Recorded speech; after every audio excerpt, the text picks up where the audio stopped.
come to the third part, which is a bit complex part, but it is the continuation of the problems we have already pointed.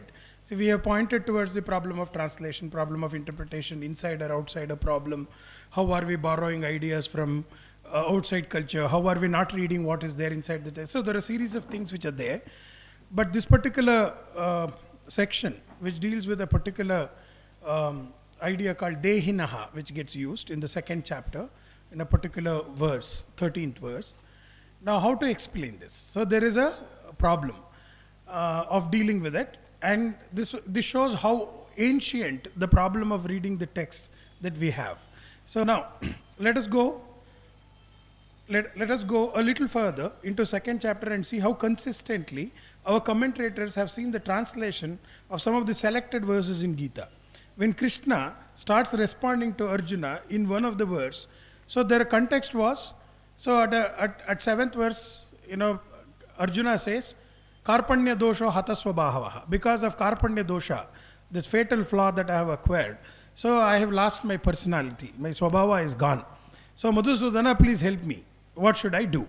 So in that, he gives series of responses to Arjuna in making him understand what is he undergoing and getting him prepared for the war. Once again, he had to be ready to be war. So in that process, there is a discussion about Deha, Atma, and everything that goes on till the end of Gita. But in that, the 13th verse goes like this. Dehinosmin yatha dehe kaumaro yavano jara tata dehantara prapti dhirat tatra namushyati.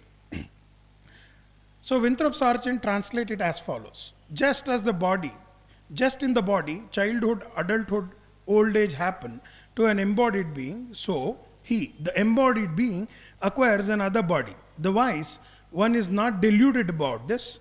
The footnote in this translation reads, the embodied, that is, that which is in but not of the body, the Atman of the self. So if there are many people who are familiar with this verse in Gita, and every time Balu talks about this particular verse, there will be a lot of fireworks. And Sanskrit scholars have serious problem with the way Balu talks about it. So one of the things that the problem comes in, the idea is, like this Deha has Kaumarya, Yavana, and the old age, Deha undergoes Dehantara. So in Kannada, if I have to use, Deha ulladdu Dehantaravannu honduttade. So in this, there is always, if you look at traditional commentaries, including Acharyas, they invoke the idea of Atman. So the discussion, next section of the discussion goes on this. Deha ulladdu yavudu, Atman.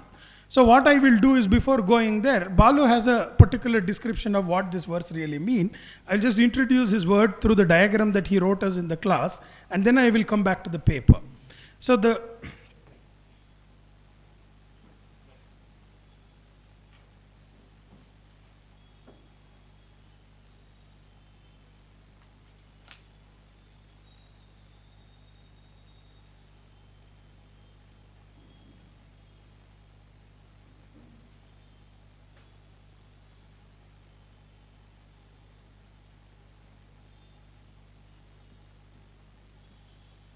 So if you have to look at this, so there is this Deha, my body, undergoes changes, which is Balya, Yavana, Jara. So the Balya, the adulthood and the old age. Like this, body undergoes Dehantara. So at some point in time, Deha was D1. So his example was very good. So he was something else in D1, in D2 he was Arjuna, and D3 definitely he is going to be Jirle, cockroach. So he said Dehantara happens. And every time this verse is used in saying Deha ulladdu yavudu and Atman gets invoked. So if you are Advaitin, so you start saying Atman. If you are Vishishtadvaitin or Dvaitin, then you will say Jivatma. So Jivatma undergoes Dehantara. Whereas verse fundamentally says that Deha undergoes Dehantara, whereas people keep using this idea that Atman or Jivatman undergoes Dehantara. Now, I will come back to actually get back to that problem. What kind of problems would get generated if you introduce something like Atman when you actually start dealing with this Dehinaha, where to understand what is Dehina, that which is bodied. To that, if you invoke Atma, what happens?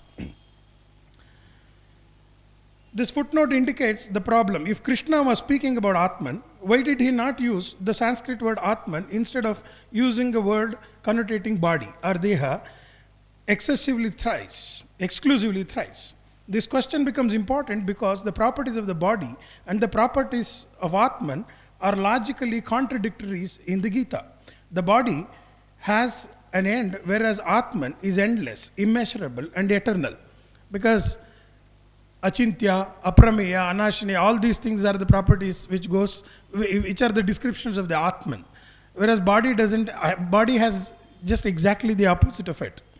Of course, a translator could suggest the word Dehin has multiple meaning and that one chooses most appropriate translation to keep the speaker consistent.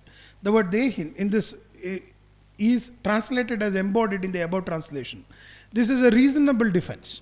If and only if other grammatically correct translation would make the speaker inconsistent. Is this the case? Consider the following translation, which is entirely literal. In the same way body undergoes childhood, youth and old age, in the same way this instantiated body, Dehin, undergoes change of body. Now, because both are grammatically defensible translation and the issue is one of consistency, the problem becomes logical, not linguistic anymore in nature. And that problem is one of the logical identity, namely identity through change. How does some object, any object, preserve its identity through change?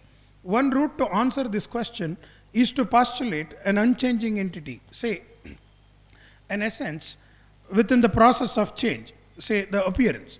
The Atman is the unchanging or the unchangeable inside the body, even as the body undergoes transformation. However, this is but one logical route among the others. Consider the most well-known formulation of one such route involving the ship Theseus. So in this, you can read the story. The story is simple, that there is a ship. The question is, if you replace plank by plank the whole ship, whether that ship will still be the same ship or not. And the modern logicians would say, yes, it is the same ship. Even though you have replaced almost everything in the ship, plank by plank. One halge tegdu, innond halge tegdu, motor change madi, engine change madi. Even after that, it still remains the same ship. So that is logically possible today.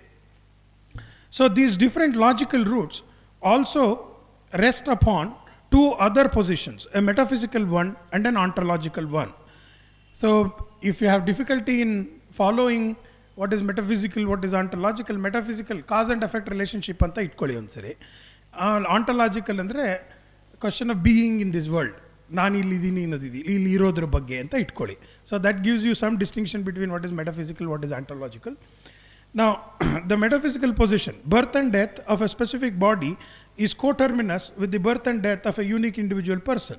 The cited verse from Gita that relates changes in the specific body to the change of bodies could be a prima facie challenge to this metaphysical position. Birth and death are no more definitive as changes than aging is. The ontological one, why believe that there are changeless objects in the world? If anything, Indian tradition deny this Indian traditions deny this emphatically. Transience characterizes all objects in the world and their permanence is an illusion. The permanence is an illusion. Atman can remain changeless if it is not an object existing in the world. In short, the translation problem appears to depend on logical, metaphysical, ontological position that one implicitly assumes. How do we characterize these choices, value-free, scientific, objective, ideological, etc., or simply write it off to ignorance of the relevant domains of inquiry? In any case, as it can be expected from the reasoning, this problem occurs with both insiders and outsiders. Consider another kind of problem that comes to fore if we stick to this received wisdom about translating Dehin as embodied in the Gita. Two examples, one verse from the second chapter, another from the third chapter, will be discussed below. The 59th verse in the second chapter speaks about Dehin in the following terms. Vishaya vinivartante niraharasya dehinaha rasavarjan rasopyasa param drishtva nivartate. Sense objects turn away from the abstinent man, but the taste for them remains. but the taste also turns away from him who has seen the Supreme. Here it gets translated as a man, a living creature, etc. Earlier it was translated as embodied self. Athwa in Indian languages, Atman anta translation agirutte earlier. But the moment here, Dehina, same thing comes, suddenly the translation becomes very different.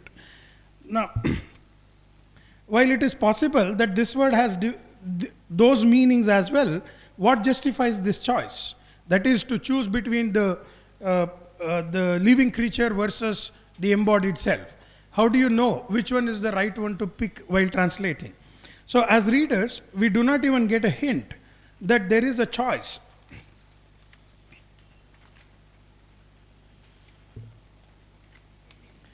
Choice problem involved here. If we use the instantiation of body for Dehin, no such problem is manifest. In the 40th verse, in chapter 3, Dehin occurs. Thus, Indriyani manobuddhis adhisthana muchyate eter vimohate tesha gnanamavritya dehinam. The senses, the mind and the intellect are said to be its, that is the eternal enemies, abode. With these, if confused is embodied one, obscuring his knowledge. If Dehin is the embodied one, the soul or Atman, how can it get confused or have its knowledge obscured? For either of the two to occur, this Atman must be either be part of the brain or some physical instantiation of the brain. Only because of that could intelligence, senses and the mind. As bodily parts act on the Atman causally, generating confusion and knowledge in it, when one translates Dehin as embodied or the soul, either one assumes that the speaker is not logically consistent or hides it by choosing to translate it as the man, the aspirant, the living entity and so forth.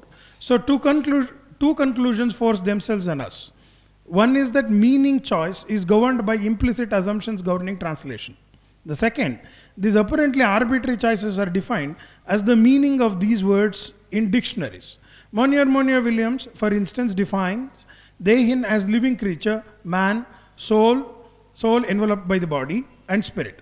Obviously, the last two meanings are evinced only in the way he and others make sense of the above verses, for instance, and then these personal choices are later postulated as dictionary meanings of the words.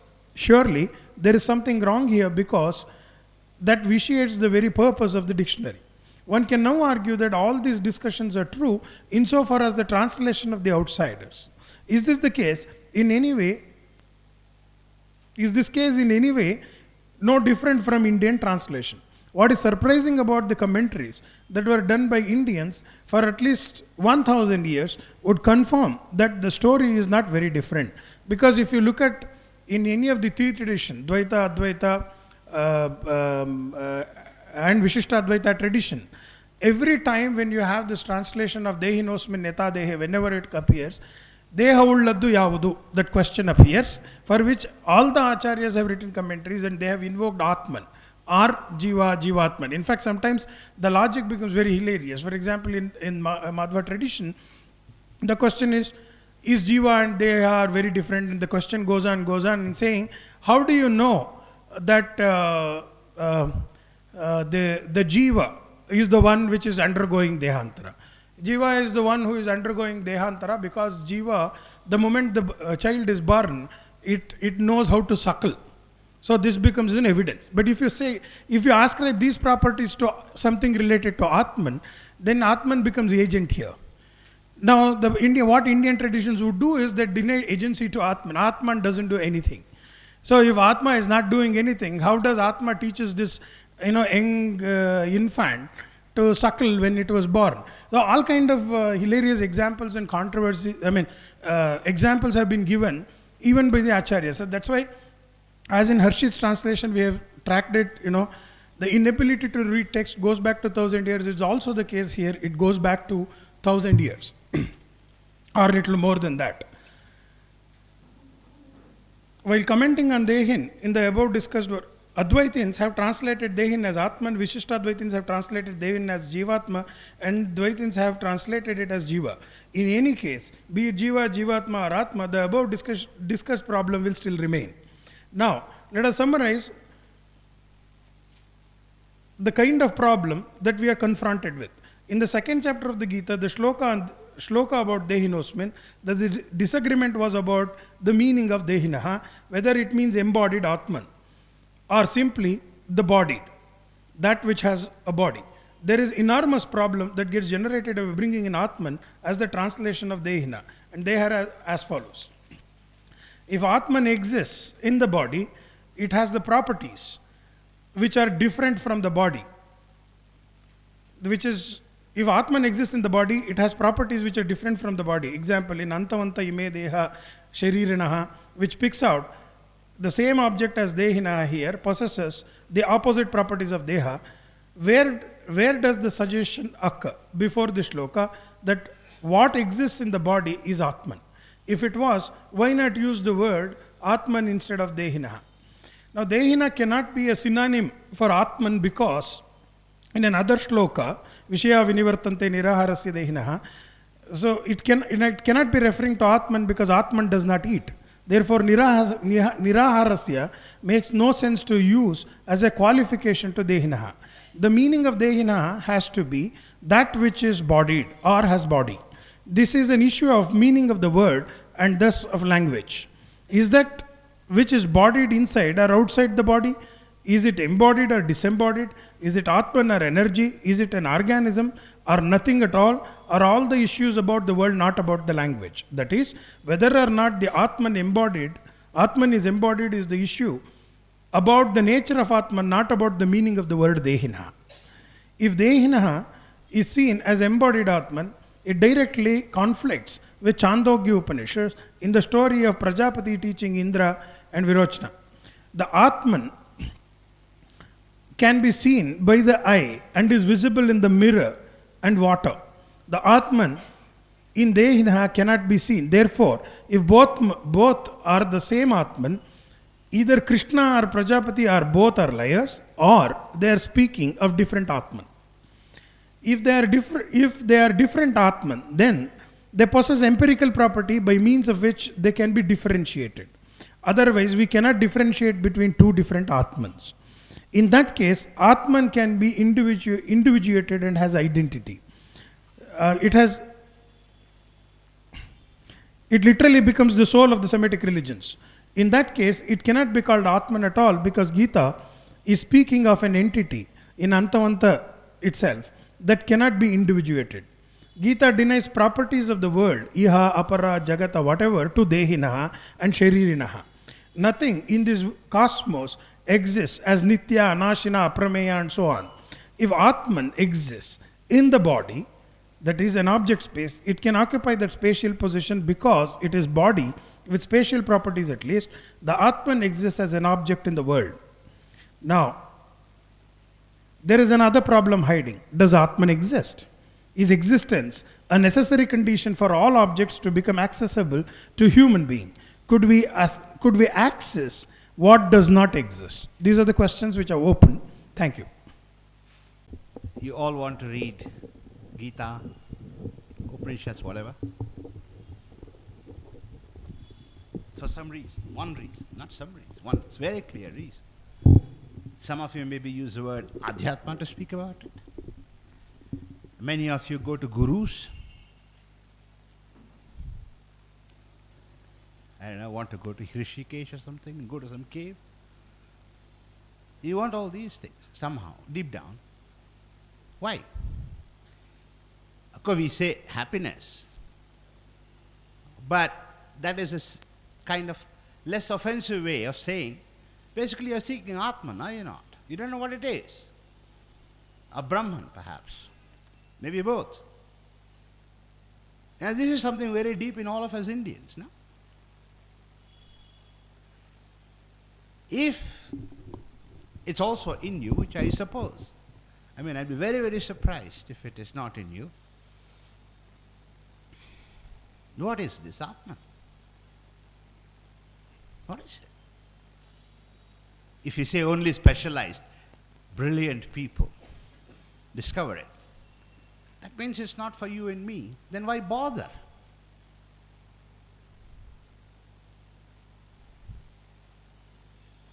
I mean, if only Shankara can get it, there's only one Shankara in 1,000 years, that means you and I won't get it, so why bother?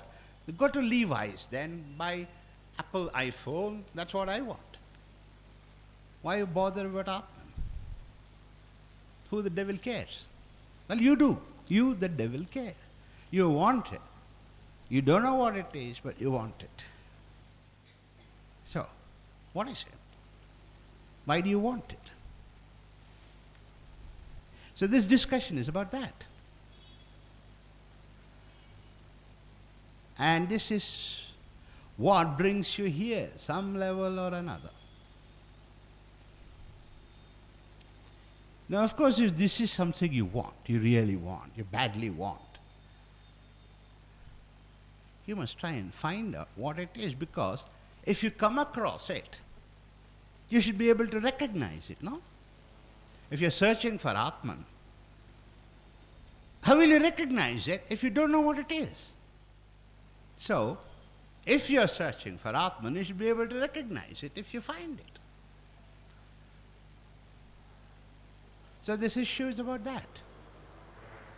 And it begins very quickly in the second chapter. It's the third or the fourth shloka that Krishna speaks about. Dehinosmin. 13th shloka, but it's not the 13th he speaks. I think it is the fourth to the fifth, yeah. So, that's a question. What is one story which you have heard? It's very unclear, but it goes something like this. Atman is in every one of us. We can all find it.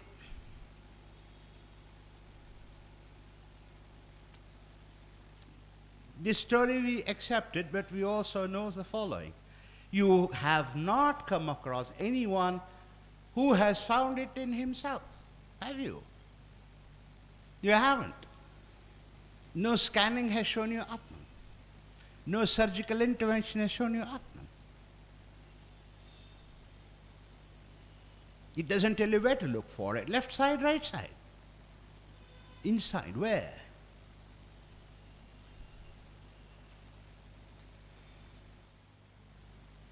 But on the other hand, it shows the hunger, no? The hunger is real.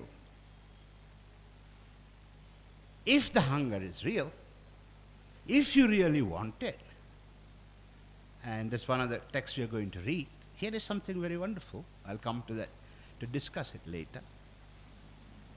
Who wants Atman and why?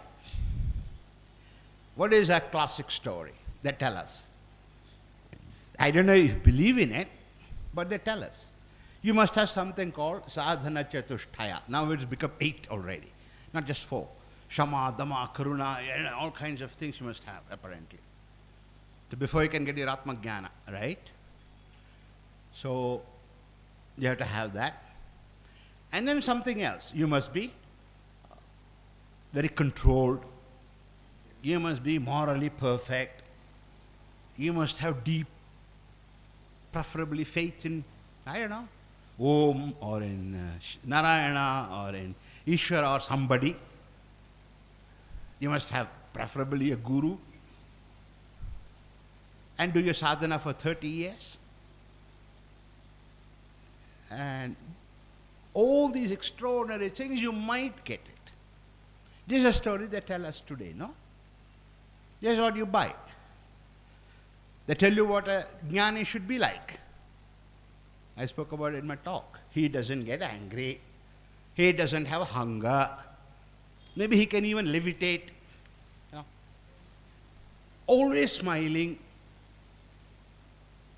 All these things. You haven't found any such person, of course. You will not find it. Because quite simply it's untrue. But it doesn't matter. That's Balo's idea, so let's not talk about what Balo thinks.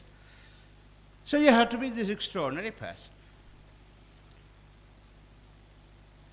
And most of you, most probably, have the following. On the one hand, you say, look, it's very difficult to become an Atmagyani, Brahmagyani. I don't know what other Gyanis are there. Let's stop to these two. To know that you must do, as I said, a lot of sadhana, and you must be a great sadhaka, and so on and so forth. And you know only one drop from the wisdom that India is, and I must be very modest. But secretly you think you're the exceptional person who is going to get this Atmagana. The others are useless buggers. You know inside deep down that you are the special one. But then you say, no, I'm not special. I'm a humble person. I'm only doing all these things. Yeah, but secretly, yeah. That's why you study that special formula a bit more seriously when you're all alone in the bedroom or in puja mandir or whatever it is, right? Now, it would be very funny if it was not tragic, because this desire is very, very genuine. Here's a strange thing. First, this idea of this jnani is actually not ours at all. This is what a saint is in Christianity, not Indian. You will see it when we read the text I've given you tomorrow. Who wants jnana? Not sadhana chatushtaya, people, not required. It appears Prajapati, you have read the story, said, I have this knowledge of Atman. If you have it, you will get all the three worlds, all the wealth, all the joy, etc., etc. One who has this Atman, knows this Atman. So the devil, Asuras, Virochana, and the Devas, Lord is, the thing was Indra, all of them heard it. And they said, no, then we must need it. They said, what? Because we desire three worlds, all the wealth, we want Atmajnana. That's what Upanishad says. Not sadhana chatushtaya, people. No shamadharma karuna, no. Absolute greed. One house, one car. No. Want three worlds.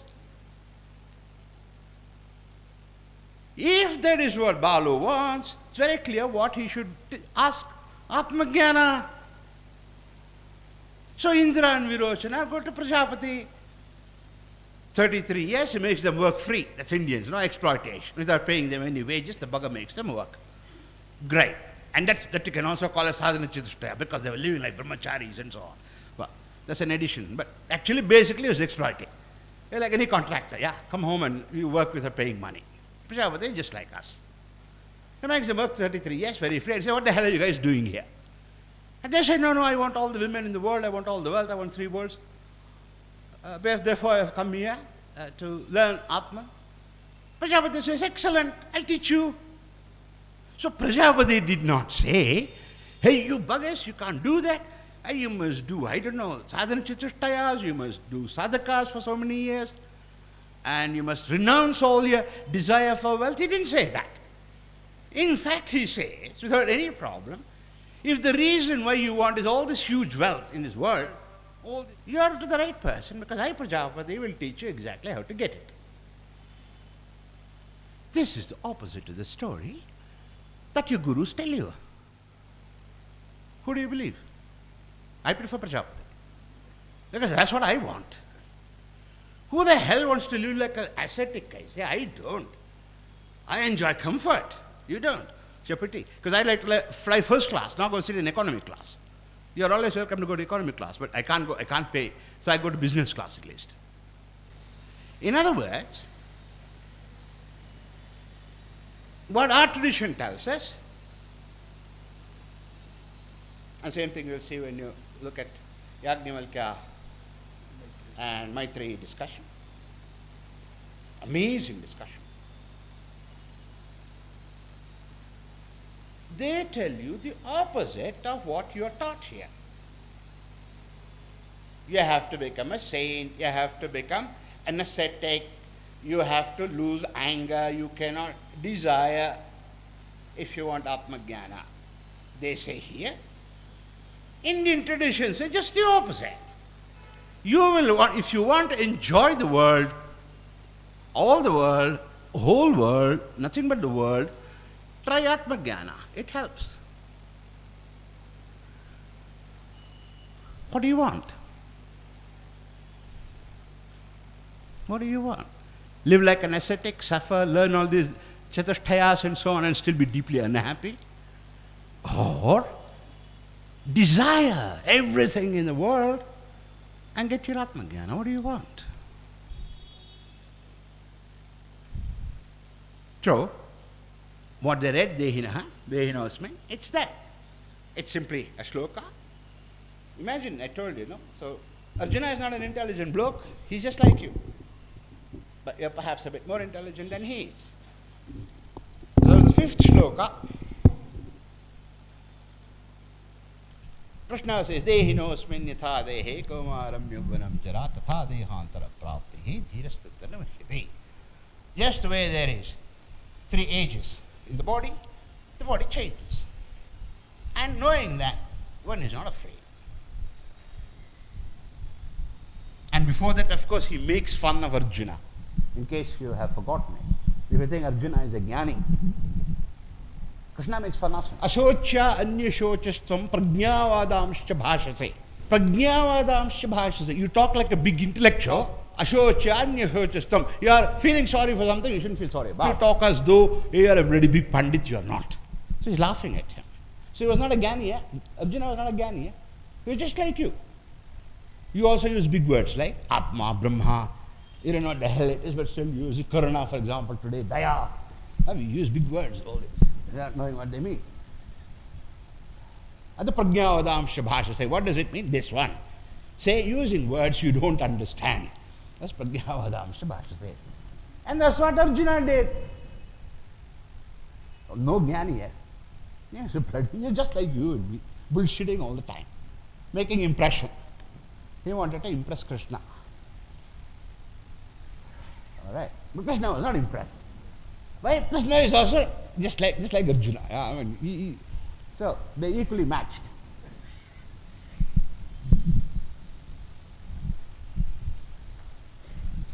So the discussion, Dehinosmin, is about that. And translation is, they tell you that Atman is in the body. Inside the body. The problem is this. In that shloka, or other shlokas that come, they're talking about Deha. There is also another shloka where they talk about Sharirinaha. The same thing as Dehinaha. That they translate it as everybody. Embodied Atman. Now, Atman doesn't come, it's about Deha. Dehinaha. Why the hell do they talk about embodied Atman? Now, Vyasa knew in Sanskrit better than I did. Even I can say, Dehinosmin in Plasana, Atminosmin yatha dehe. I would have written it. Can I write it like that in Sanskrit? Atminosmin yatha dehe. Well, we'll agree, I say, just for today. Dehinosmin, just Atminosmin. Atminosmin. So something like Sanskrit thing, he could have done written Atma. Why did he write Deha? Why did he write Sharira? Where is the speak of Atma? Where does it say it's inside the body? How do you know it's not outside the body, for example? Nah. For example, you know that it's not a impossible thing. Eh? You have rats. They get plague, no? You know what plague is? It's basically a parasite sitting on top of the rat. And the rat dies, it jumps to another rat. So how do you know? Your Atman is not like that. Parasite sitting on your body. When your body dies, jumps to another body. How do you know that? You don't. So how do you know the Atma is in the body? Maybe it's a bloody parasite sitting on top of your shoulder, waiting for this body to die and jumps to another body. That happens in the plague. So why cannot it happen here?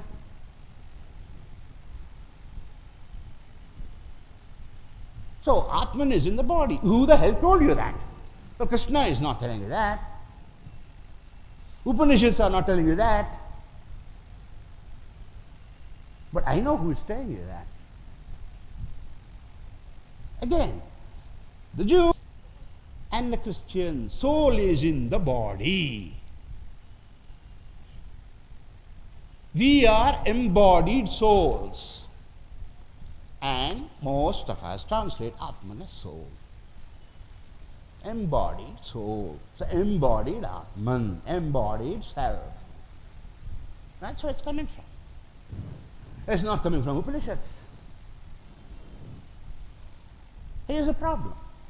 If your soul is inside you, and of course you can't find it, unfortunately, you will not get your Atma Jnana, Brahma Jnana. Result, how many of them have got it according to you in the last 100 years? I don't know anybody.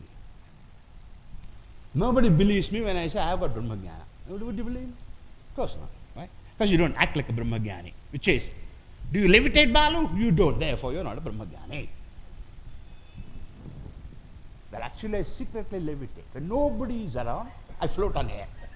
I do that.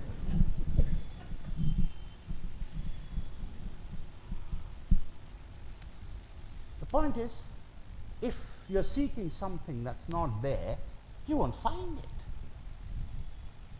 If Atman is not inside you, inside the body I mean, you won't find it.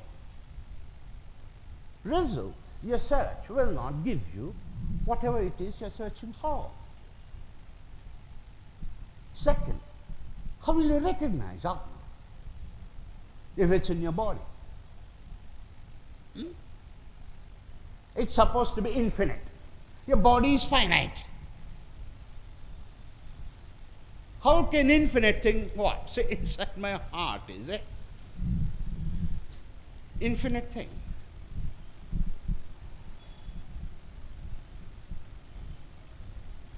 Or in my intestines. Intestine is not infinite, it's a long intestine. I agree from here to here. Yeah. But unfortunately, they measured it. It's very finite. So Atman is not sitting there. What is sitting there? I don't think we should speak about it now. What is inside intestines? Right? So, I mean, where is it? Do you really think we Indians were idiots to write this kind of childish stories? No. No. No. This childish story emerges after we were colonized. Mostly. There's another source I'll talk to you about very soon. After we were colonized by the Muslims and the British. We have taken their stories about human beings, including soul in the body. That is the embodied Atman. Dehinaha is embodied Atman. Last, 10 days ago, I was in the Sanskrit University. So, unfortunately, like a fool, I started talking about Dehinaha. And I jumped up and down saying, no, it means Atman in the body. I said, how do you know that? Because that is what it means. And who says so? I say so, we say so, the whole tradition says so. Sanskrit says so. Yeah? This is not a matter of language, what it means. Only. This is an issue about your existence in this world. What do you want to do? How do you want to live? Do you want to have fellow human beings? Do you really want to be happy? At least minimal kind of happiness. You know, there will be different kinds of happiness. Like, for example, Shanti, Samadhana, Nemmadi. We say all these things, you know. Well, you can get that by go do your Sudarshana Kriya. That will help. But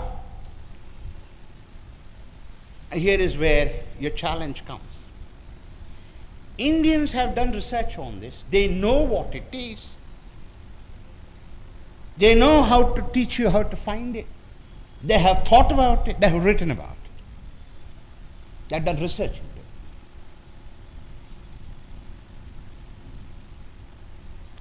That is the root of knowledge, jnana. If you are seeking for Atma, if you want to recognize it, when you find it, know what it is. It's not some mysterious metaphysical thing floating somewhere around. That is the bullshit story the religions tell us from Christianity, Judaism and Islam. We are not like that. So my hope was with this today and tomorrow, with those things, which I have taken one from Brihadaranyaka Upanishad, the other from Chandogya, to reflect on it. What's written there? If you do it seriously, trust me, you'll begin to understand what Atman is. Of course, you won't get it just like that. Knowledge, you have to work. You have to work hard. You have to bend your back to get it, to earn it. Sure. But you bend your back in learning. And trust me this, all of you, each one of you, can have access to Atman and Brahman. It is possible. It's not bullshit. You don't need Sudarsana Kriyas for it. You need to bend your back, learn and think. Follow the research that people have done. Accessible to every one of us. You will still have your anger, you will still cry, but these are normal human reactions. There's nothing to do with your jnana. Even a cockroach gets angry. How can a jnani not get angry? It's an organic reflection of an organism. So the kind of rubbish you have learned about all these jnanis, forget it. Forget it. So this discussion of today, this is the third thing we took up in our Gita classes, was about Sanskrit, of course, but because we are discussing Gita and translation, and about this, and it is again substantial. What do you want? If you want to be happy, not some vague thing, what we call ananda. It's a very serious word they're using. There's a reason why they use it. Why do they say it is beyond sukha and dukkha, beyond the dvandva and so on? These are all thought through scientific ideas. But the teachers who teach you don't know that. They're just bullshitting. Okay? Really, really, it's terrible to read them. Don't read them. Go to the text. And as I said, it is written for you. That means that Krishna and others, Vyasa and others, whoever wrote them, whoever did the research, believed that you can understand what they're saying and have this Atman Brahma Jnana, if you want to call that. Anubhavas, Sakshatkaras, whatever you want to call it. So this is not some academic discussion about meaning insiders, outsiders. No. And here is the bigger problem. In case you don't do this, all you're going to do is to follow. Semitic story, continue to follow it. You, your culture, your children of tomorrow are dead.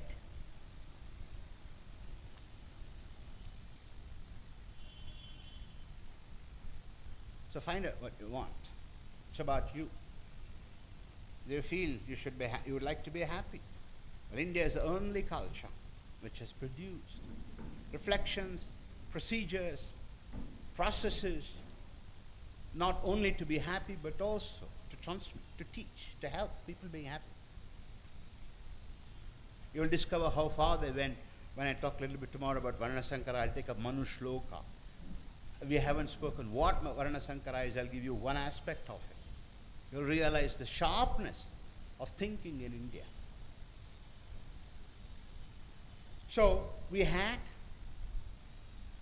a very flourishing, very thriving research culture in the best sense of the word into human beings. And these are the results, these are the transmissions. So it's up to you to make use of it.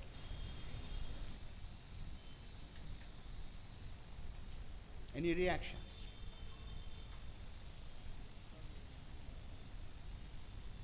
Come on, people. I can say, well, at least I can say this much. I have a mesmerizing presence, right?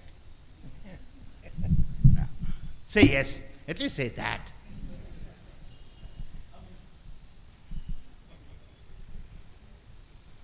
All right then. So think about it. Tomorrow, basically, this is what I want to do. I want to take those two texts, there will be two or three, two. Chandogya Brihadaranyaka.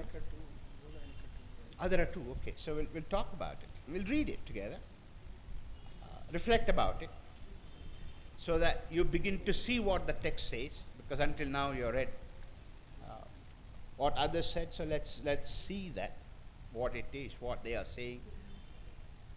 And then I need you to participate in a thinking process, because if you fall silent, the whole purpose will be gone. The thinking process is this: why is it? Let me finish it, yeah. Why is it that many people, most people, all people, have not been able to see and read what is written for hundreds of years? This is a question we have to think about very seriously. I don't have answers to that. I have the beginning of an answer. And this is something I want to talk with you, exchange thoughts. So if you then also fall silent, that will be terrible. That means you are not bothered at all about anything we have said here. It's possible. That will be pity then. So tomorrow we'll do that. I want to think along with you. Why is it people cannot do the minimal reading that a 6-year-old can do? In India they can't. In Europe they can't. In America they can't. Why? My future is finished, but it's yours. You want to live like human beings? Start behaving like one, which means start thinking, start reasoning, start reading. And this is all I can give you. I can't give you anything more than that. And that's not because of karuna. That I can tell you. I really want you people to flourish. Be happy. All right? Thank you. Yeah. Okay, so with the conversation that we had so far and what you were explaining just now, it means to say that the concept of soul is kind of borrowed from the other part of the world and not indigenous. Is that statement right? It's a bit painful. If you put it this way, we are lost science and bought superstition, you would be right. Okay, fine. So it's now not Indian-European problem. It's not that. It's not that. Okay, because in this same shloka, if you consider more of a scientific approach, if you look at it, dehinaha is a word which can mean many things, of which, based on the dictionary, because they got this interpretation, they put it as atman or whatever it is. But the actual word means something that has a body is dehin, basically something that has a body. It can be anything. It can be a tree, it can be a human being, it can be anything. Anybody. Anything. Okay. So now, in this, specific to this particular shloka, the second line of the shloka reads dehantaram. So there is something which is less in itself, the deha itself or dehin itself as a body, which can give or comprehend for the second line of the shloka. Dehantaram, see, if there is an object, it goes to something else.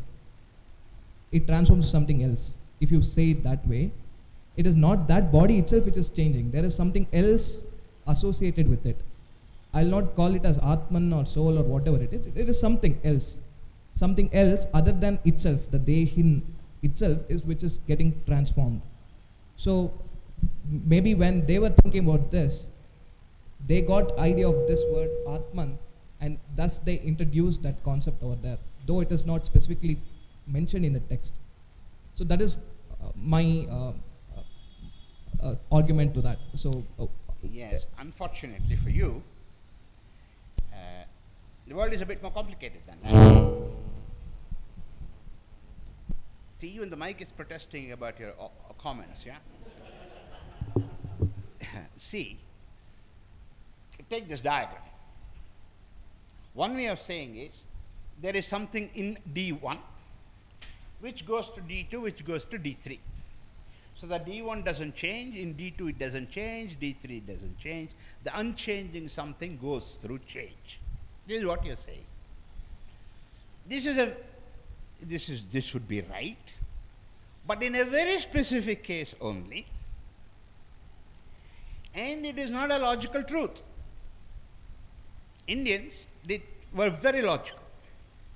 It is also possible that D1 changes to D2 changes to D3 without anything underneath changing it. Very simple. For instance, suppose I take this. Now this is a plastic bottle. So let's say take an auto. Take an auto. It's a better example. You change the body, you change the engine, you change the tires and so on. The car changes, doesn't it? Is there something in the car that remains the same? Does the change of the car require there's something underneath which doesn't change? Not necessarily. Exactly the point.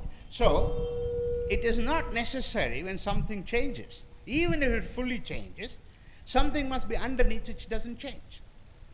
No. Only in certain conditions is it true. But change, when something has to change, there must be an unchanging something underneath, is not true. It's true only in some cases. It is not logically required at all. Like, for example, now take this. For example, you take a photograph of the age of 3, and you say, this is me at the age of 3. Can I ask a question? What is that me that has not changed in these 40 years? But it's you, no? Who is the you? That was when I was 3 years old. Yeah, but you have spectacles now. I was young then. But if you have a spectacle now, you didn't have spectacles then, that means they're two different objects, no? Different properties, no? They cannot be the same, no? So how could it be the same? So if you, in other words, the problem is this. If you say that when something changes, something unchanging must be there, we cannot make sense of anything in this world. Like, for example, you growing through ages. This process itself. This process, if it is of the same what? Same person. The person must not have changed then. What is that person that doesn't change here? So that shows that this is not how we talk. So the idea of identity, that's a logical, philosophical problem. Therefore, we tackle all these questions, and this idea, there must be unchanging substratum in a changing body, is a very primitive idea of identity. Indians had gone beyond that already. It's not necessary at all. Actually, there is something very... Just like, for example, read another. Vasamsa jirnani yatha vihaya no anigrashnati naroparani tatha sharirani, etc., etc. Same thing. You cannot bring something inside there. That's how you look like. Or when when you change clothes, body is inside the cloth. But only there. But the point is, in changing bodies, there's no what is inside the body. What is inside the body? That changes the body. So, it's very easy to fall into this trap. Underneath, there is something unchanging. But that is true for a very limited number of cases. And it's a very primitive idea. But Indians didn't think that way at all. That's why, for example, it's interesting, in the second and the third chapter, when all translators use the word Atman, Gita doesn't use it. It says I am, idam. That's the word it uses. This, that, it says. Doesn't identify as Atman. But there's a bigger problem. I'll come to that tomorrow. The bigger problem is simply this. He raised a question. You see, you remember, if you know the story of Prajapati and Virochana going to Indra. So, Indra and Virochana going to Prajapati. He made them look into water in a pan, first without cleaning themselves up, and thereafter cleaning themselves up, and ask what they see. And then he sees what they see is Atman. Here is a point you must understand. And they ask, is it what is seen here and in the mirror? Is it the Atman? Prajapati says yes. Which means what? Atman must be seeable, no? Through naked eyes. That's what Upanishad is telling us. If you make Atman sit inside the body which nobody can see, either Krishna is lying, Vedavyasa is lying, or Prajapati is lying. One of the two. Which is your choice? Atman is discernible with naked eyes. Can be seen in your reflection in the water and in the mirror. That's Atman. Must be seen. So don't put him inside a body nobody can see. Then it cannot be Atman of the Upanishads anyway. You understand? So, doesn't work. It collapses under multiple problems like these. So just remember, keep this in. If you say Atman cannot be seen with naked eye, then you are saying Prajapati is lying. Upanishads are lying. You must say that. I'm not willing to say that. So it cannot be inside the body, it cannot be hidden. No, it must be capable of being seen now by me and you. Must be. Otherwise, the whole of Indian traditions are bullshit. I don't buy that. That's not true. Yes, it can be seen. Our stories, one most sophisticated stories I have seen in my life, the depth with which they develop these ideas in the Upanishad, in the Gita and our traditions. Don't read these commentaries. They don't know what they are talking about. They don't. So keep that. What cannot be seen with naked eye openly cannot be Atman.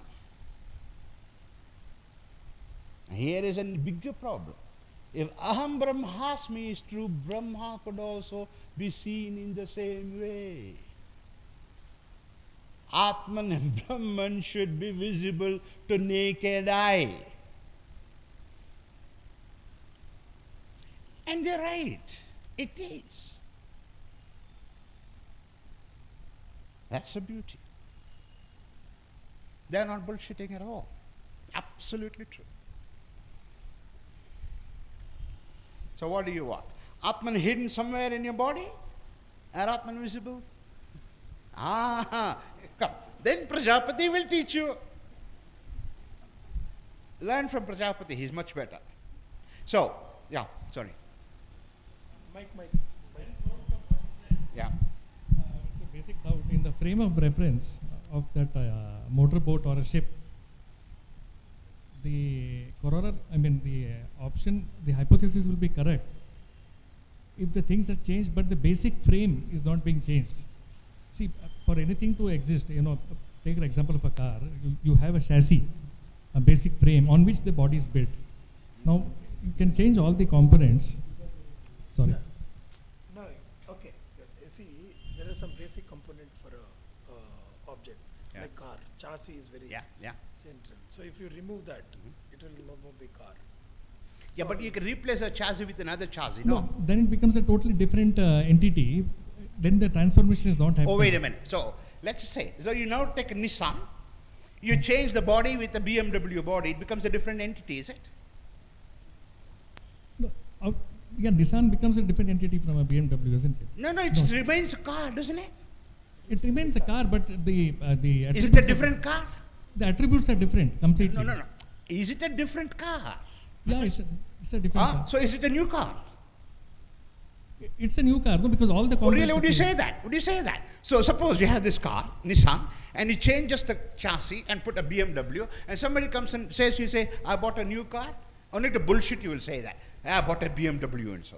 But when you open it and see it's still the Nissan motor, you lose your face. So you will have to tell the truth and say, no, I just changed the body, I just changed the chassis. No, there was It's the same car. That's how you talk, isn't it? no, there was a description when they said that all the components are changed. That's what I'm coming from. Yeah. Chaitra mentioned in his example. So that is my doubt. I'm not saying that this is the truth. I'm just trying to clarify whether it means all or some.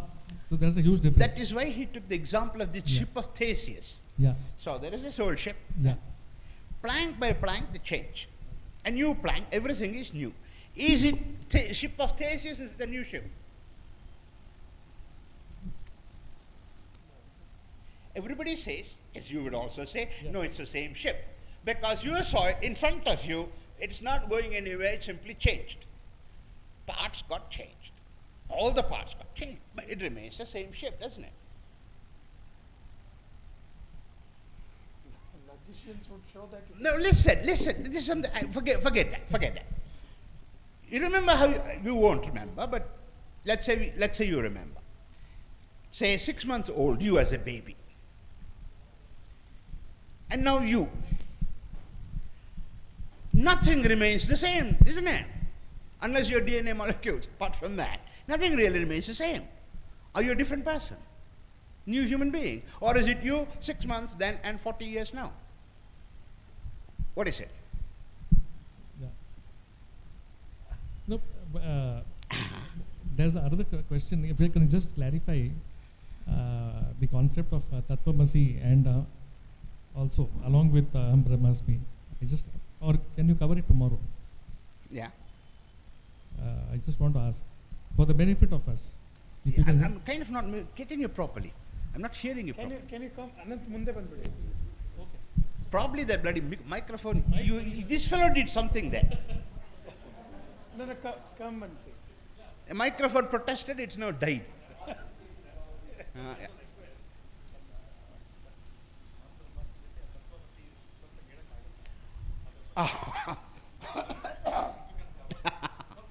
No. Listen, I'll tell you something. I'll give you another answer to that. See, where I was brought up in my tradition, I'm a Sanketi Brahmin, by the way. So we Sanketis are exceptional people. And there are specific Sanketis. They're called Bhattatpara Sanketis. There's another useless called Kaushik Sanketi. Forget them. So Bhattatpara Sanketi. So these Bhattatpara Sanketis are exceptional people. Okay. So in there I was brought up the following way. We were told that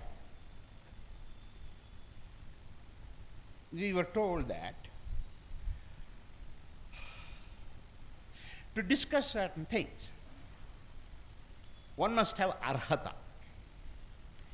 Especially for Brahma Jignasa, one must have the arhata to do Brahma Jignasa. Otherwise, you shouldn't do it. I used to wonder what the hell it meant. Okay.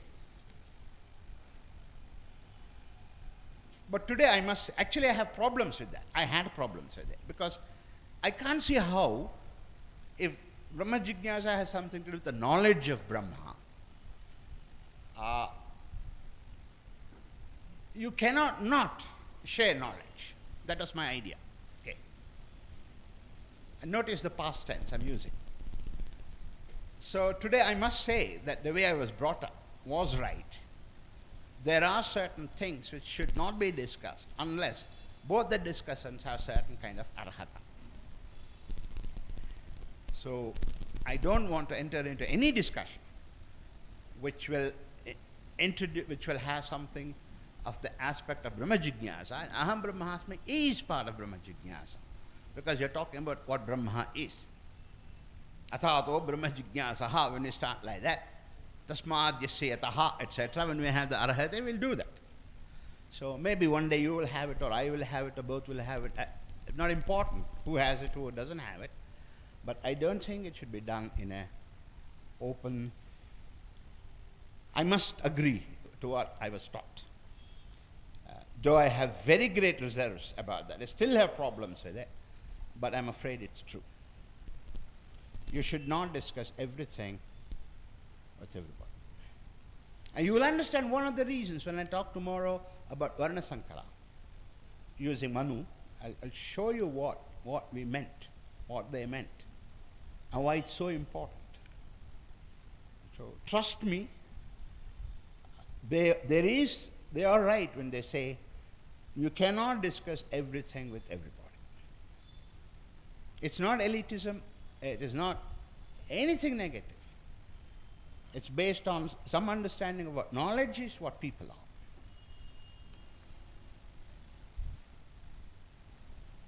But let me tell you, let me help you, however, just since you're asking.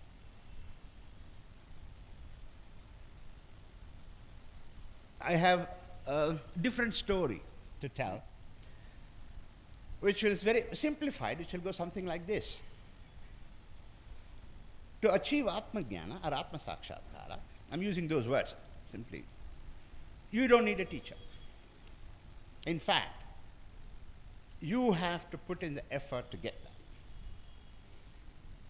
But once you get that phase, Atma Sakshatkara, Atma Jnana, whatever you want to call, Atmanabhava, Atmananda, whatever you want to call that, or all of them together, at that moment you'll need a teacher. Very badly.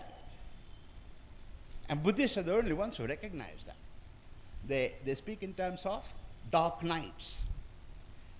What we call Atma Sakshatkara, they would call as awakening. Okay. And after awakening, this is Buddhism, Buddhist tradition all over the world, whether it's America, whether it's China, whether it's Tibet, whether it's Thailand, they speak of something called dark nights. And trust me, it is very true. And we don't speak about it at all. I have not come across anybody talking about it in our traditions, in the Vedantic traditions, to use a generic term. But you really need a guru at that stage to precisely prevent this dark night. And when you find that, you will find the answer. You will know what it means to use a sentence, Aham Brahmasmi. You will know it. You don't need anybody to teach you that. You'll know it. That's how you'll get out of the crisis.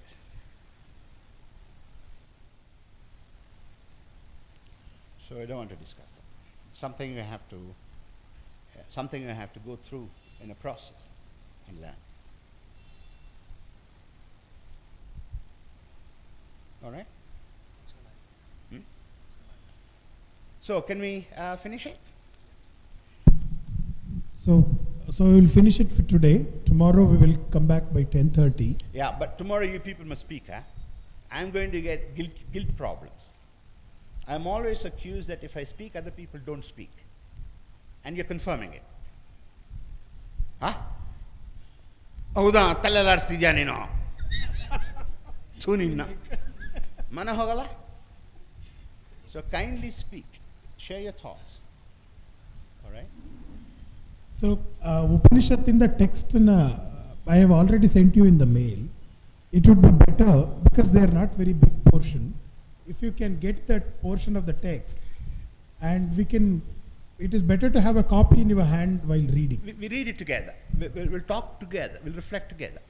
So ನಿಮಗೆ ಕನ್ನಡದಲ್ಲಿ help ಆಗಬೇಕು ಅಂದರೆ ರಾಮಕೃಷ್ಣಾಶ್ರಮದವ್ರದ್ದು ಆದಿದೇವಾನಂದರದ್ದು 2 volume ಇದೆ, ಒಂದು ಚಾಂದೋಗ್ಯ, ಇನ್ನೊಂದು ಸಣ್ಣ ಅದರಿಂದ ತೊಗೊಂಡ್ರೆ ಕನ್ನಡದಲ್ಲೇ ಟೆಕ್ಸ್ಟ್ ಇರುತ್ತೆ, ಸ್ವಲ್ಪ ವಿವರಣೆನೂ ಇದೆ, ಅಷ್ಟು ಸಾಕು. ಅದನ್ನ ಇಟ್ಕೊಂಡ್ರೆ ನಾವು ಬಾಲು ಜೊತೆ ಓದೋಕ್ಕಾಗುತ್ತೆ.